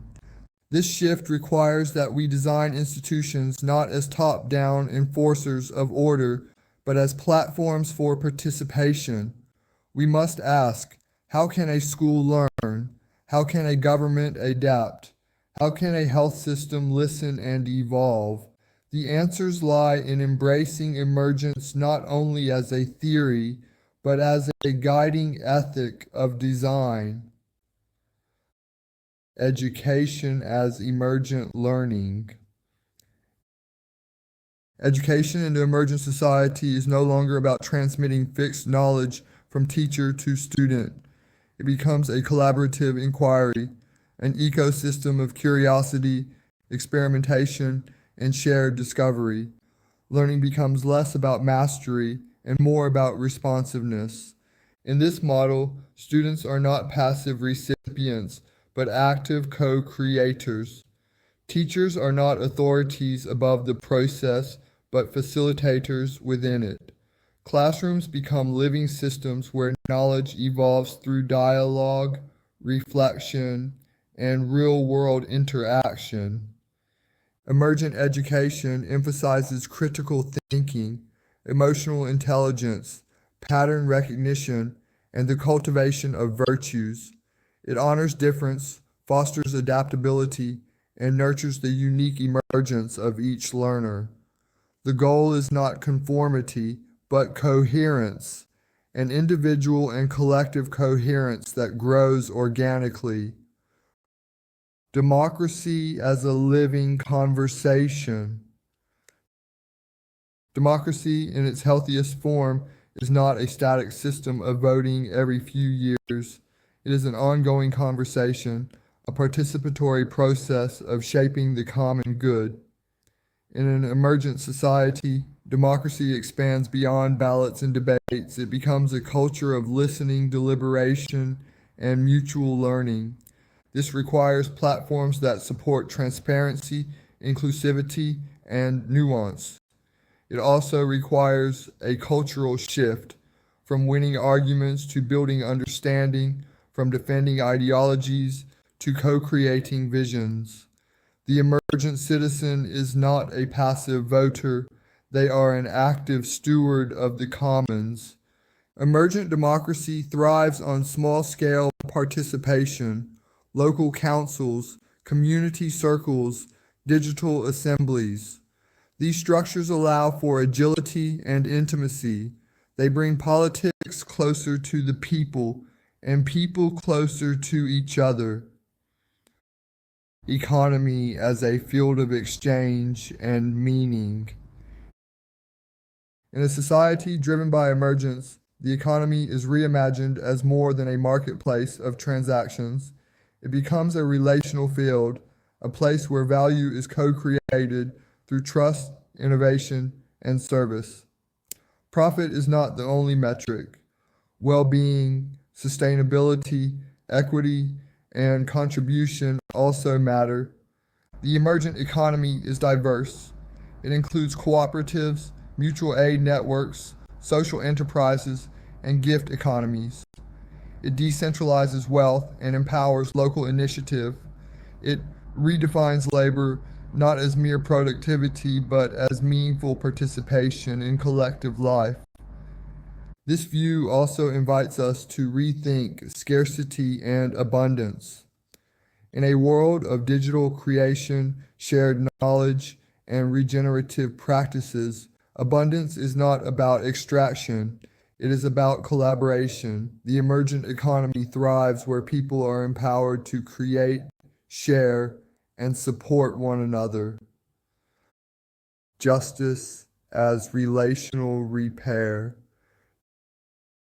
Justice, in traditional frameworks, often focuses on punishment and retribution. In the emergent view, justice is reframed as relational repair. It is less about enforcing rules and more about restoring trust, healing harm, and reweaving the social fabric.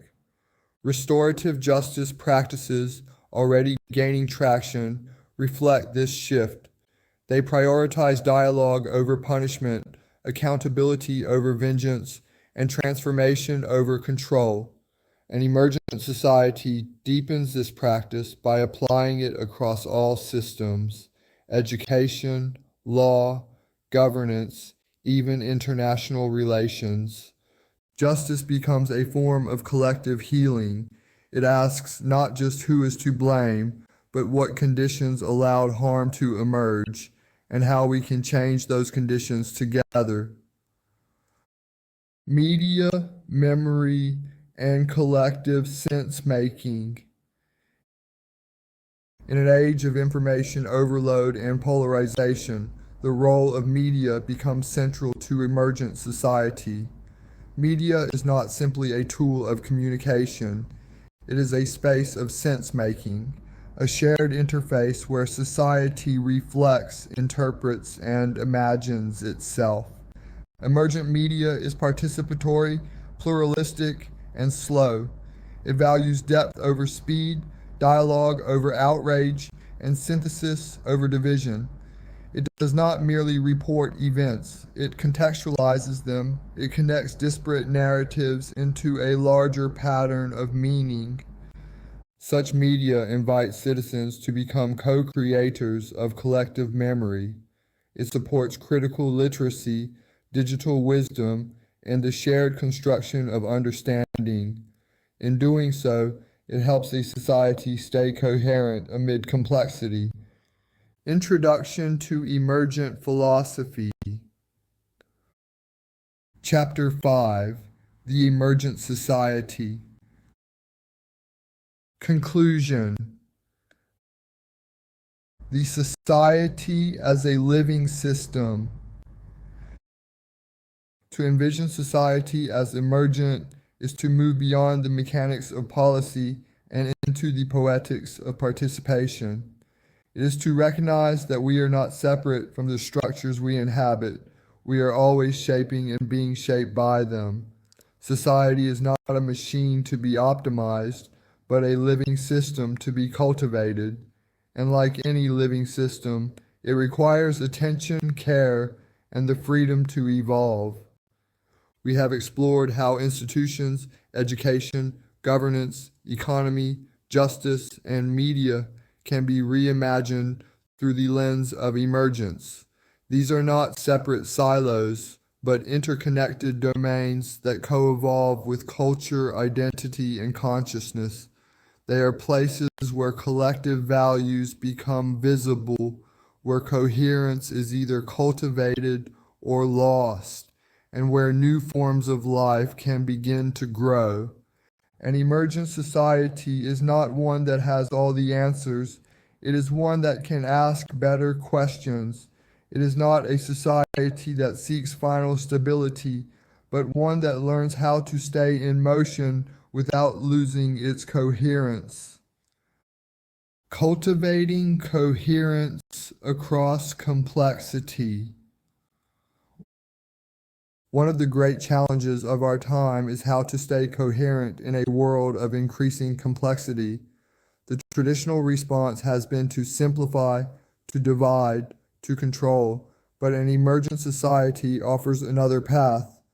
To cultivate coherence not by shrinking complexity, but by becoming more attuned to it.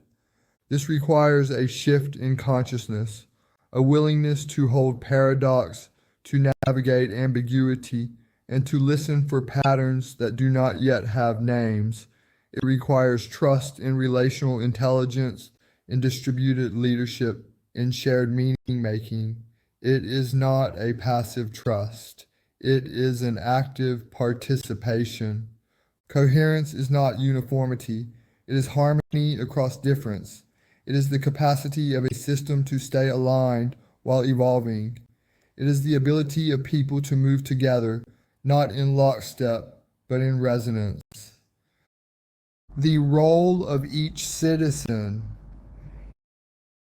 In the emergent society, every individual matters, not as a unit of production or a consumer of services, but as a node of influence, a source of insight, and a participant in shaping the whole. Citizenship becomes more than a legal status. It becomes a form of stewardship. The emergent citizen is not defined by compliance, but by contribution. They are awake to their interdependence. They do not wait for permission to act. They begin by listening, responding, and creating where they are. They understand that power is not only in politics, but in culture, in community, in the subtle movements of everyday life. Each citizen becomes a weaver of coherence. Each action, each word, each choice ripples into the whole. The emergent society is not something we wait for. It is something we enact. Designing for aliveness. The ultimate measure of any system, whether institutional or cultural, is not its efficiency, but its aliveness. Does it foster creativity, dignity, connection, and growth? Does it adapt? Does it heal? Does it invite participation? To design for aliveness is to prioritize feedback, to build for resilience, to make space for emergence. It means leaving behind rigid templates and instead cultivating fertile conditions. It is an act of humility, recognizing that we cannot control the future, but we can shape the conditions in which better futures become possible. This applies not only to policy, but to every domain of human life. To design a neighborhood, a curriculum, a digital platform, or a conversation is to ask, what does this make possible? What kind of world does it invite into being? The future as a field of emergence. We do not step into the future, we help grow it. The emergent society is not waiting in some distant horizon. It is unfolding in the choices we make, the systems we reform, the stories we tell. The future is not a fixed destination. It is a field of emergence. To walk into that field with awareness is to live differently today. It is to move with care, to notice what is forming, to co-create rather than control. It is to invest not only in innovation, but in integrity, not only in speed, but in depth, not only in growth, but in coherence. The emergent society will not be built by engineers alone. It will be grown by citizens, artists, educators, neighbors, parents, and dreamers. It will arise not through command, but through coordination, not through dominance, but through dialogue, becoming the society we long for. The journey toward an emergent society is not a straight line. It is not an easy path, but it is a human path. It is grounded in our deepest capacities to adapt, to imagine, to connect, and to care. We do not need to wait for permission. We do not need to wait for perfection. We begin where we are, with what we have. We build the future not with certainty, but with courage, not with blueprints, but with presence. And perhaps most importantly, we remember we are not separate from the society we seek. We are its seeds, its soil, its light. The emergent society is already here, whispering through our conversations, stirring in our movements, forming through our choices. All we need to do is listen, participate, and allow it to become. Introduction to Emergent Philosophy. Chapter 6, A New Way of Seeing. Introduction. The final turn from philosophy to vision. We now arrive at the final chapter of this journey, not as a conclusion in the traditional sense, but as a turning point. Everything that has come before, our exploration of emergence, structure, selfhood, society, has led us here, to the unfolding of a new way of seeing. It is not the end of the philosophy of emergence. It is its beginning in the life of the reader. This chapter is about integration.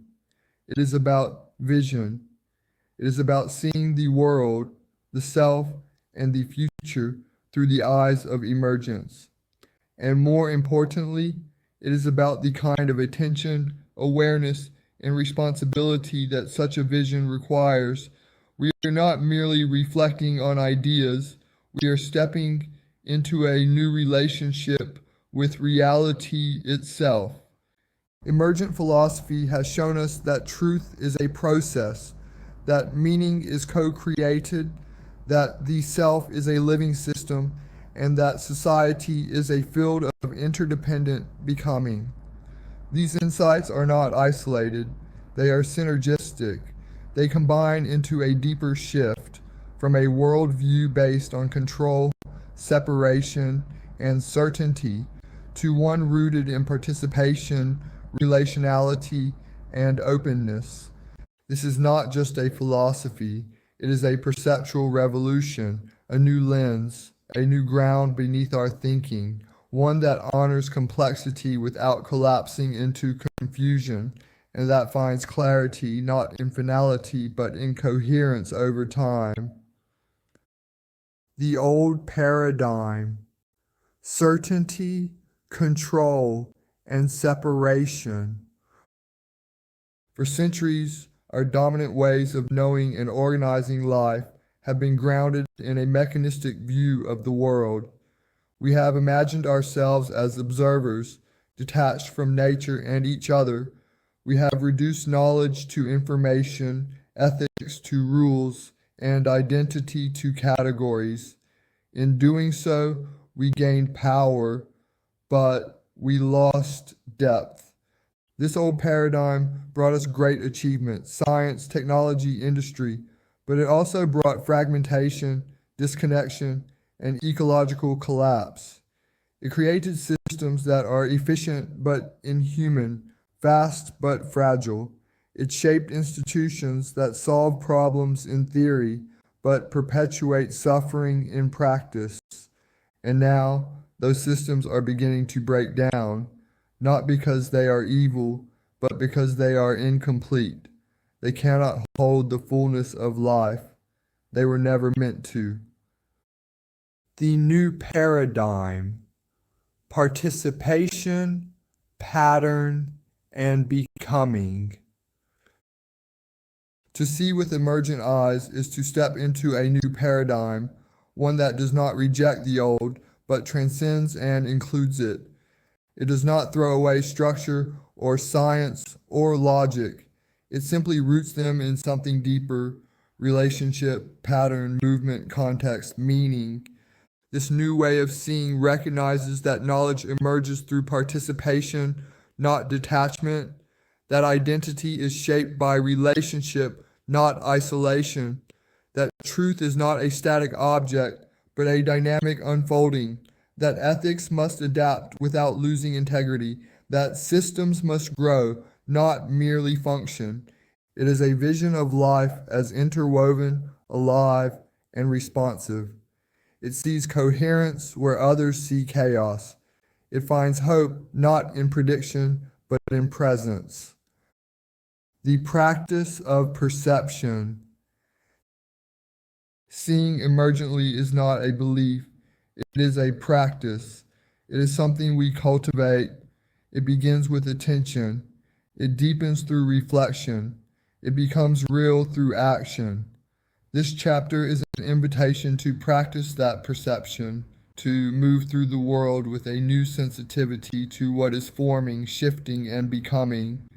This requires slowing down, listening, letting go of the need to categorize too quickly. It requires becoming present to what is emerging, even when it doesn't yet have a name. This way of seeing is not passive, it is alert. It is the perception of the gardener, the poet, the parent, the healer. It is a kind of wisdom that lives in the body, not just in the mind. Emergent seeing is not about being right. It is about being with complexity, with change, with the living patterns of reality as they unfold. Vision as responsibility. To see differently is to live differently. With new perception comes new responsibility. When we recognize the interconnectedness of all things, we can no longer act as though our choices exist in isolation. When we understand that the future emerges from the conditions we shape today, we can no longer pretend that our actions do not matter.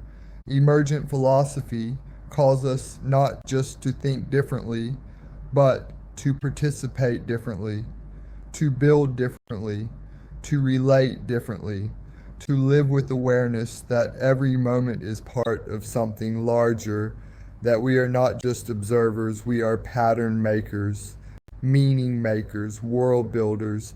And so, as this book nears its end, a new invitation begins to live as if everything is connected because it is, to act as if meaning matters because it does, to trust that something beautiful is emerging and that we have a role in its becoming.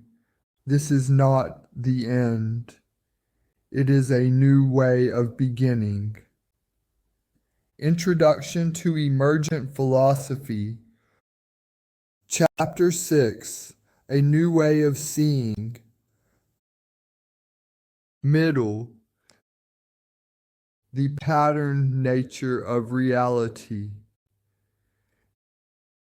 Emergent perception begins with a recognition that reality is not random, it is not meaningless, it is patterned.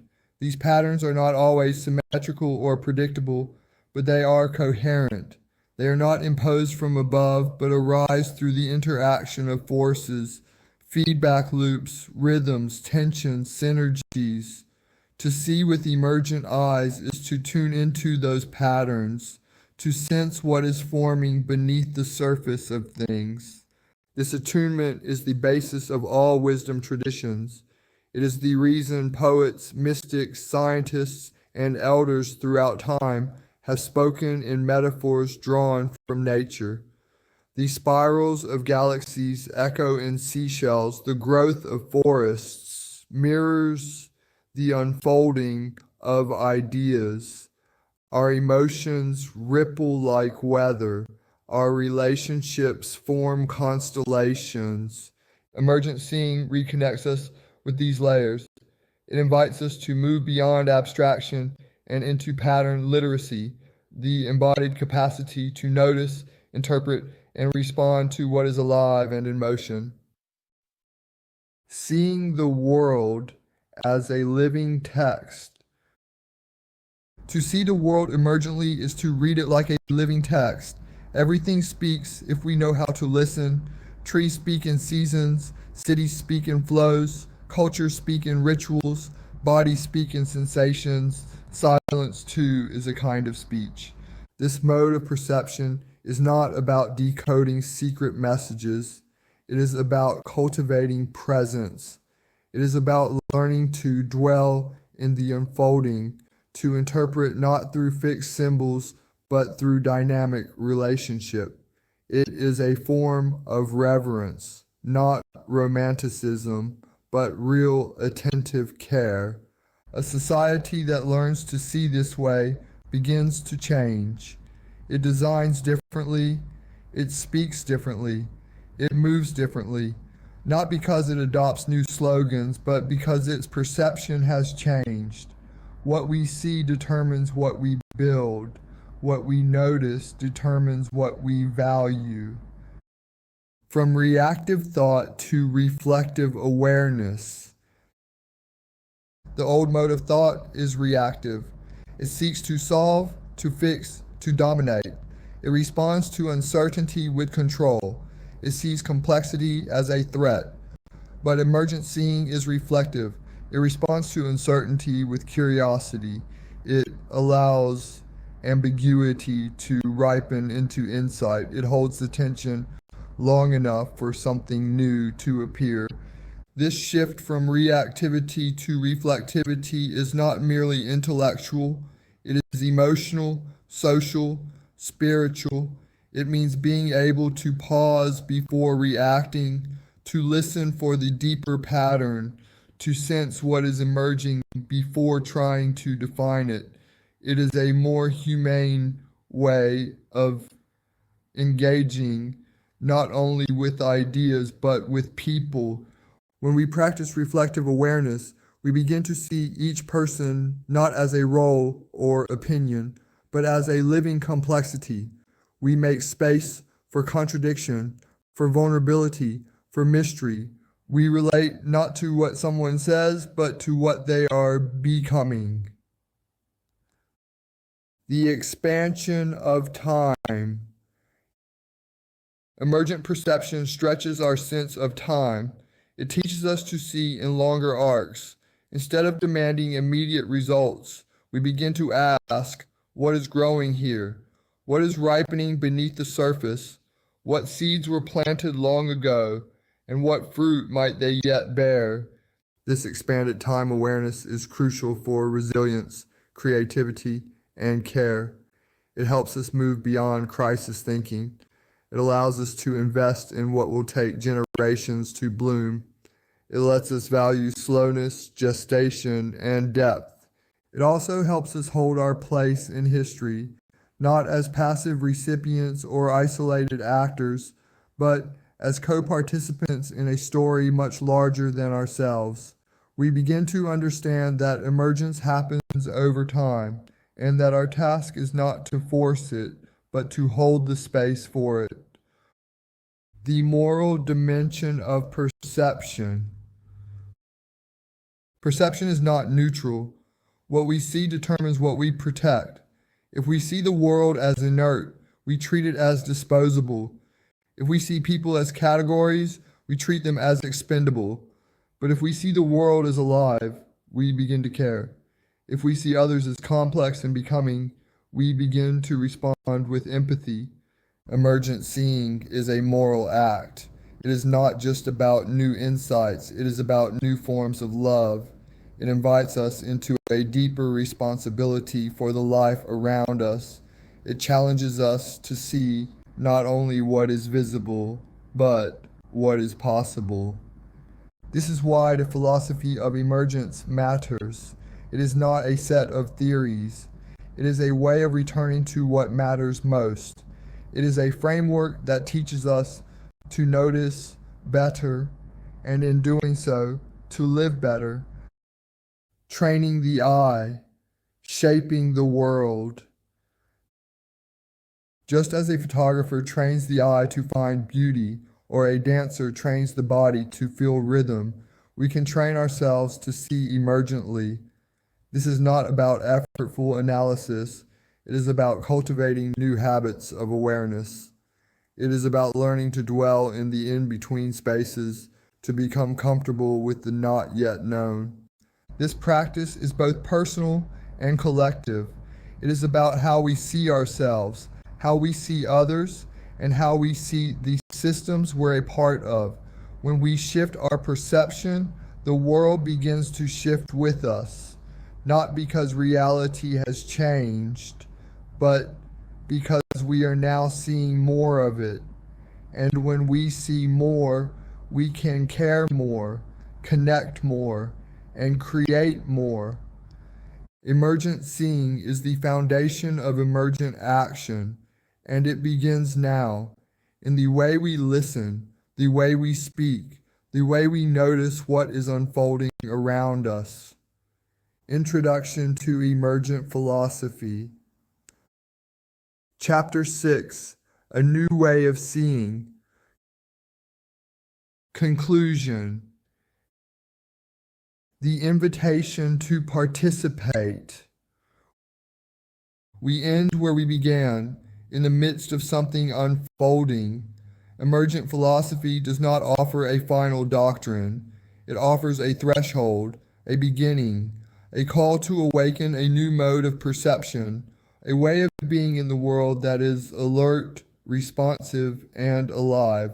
We are not here to master reality. We are here to be in relationship with it, and that relationship begins with how we see. A new way of seeing is not merely an intellectual lens, it is a spiritual posture. It asks us to look beyond the surface and into the underlying flow of life.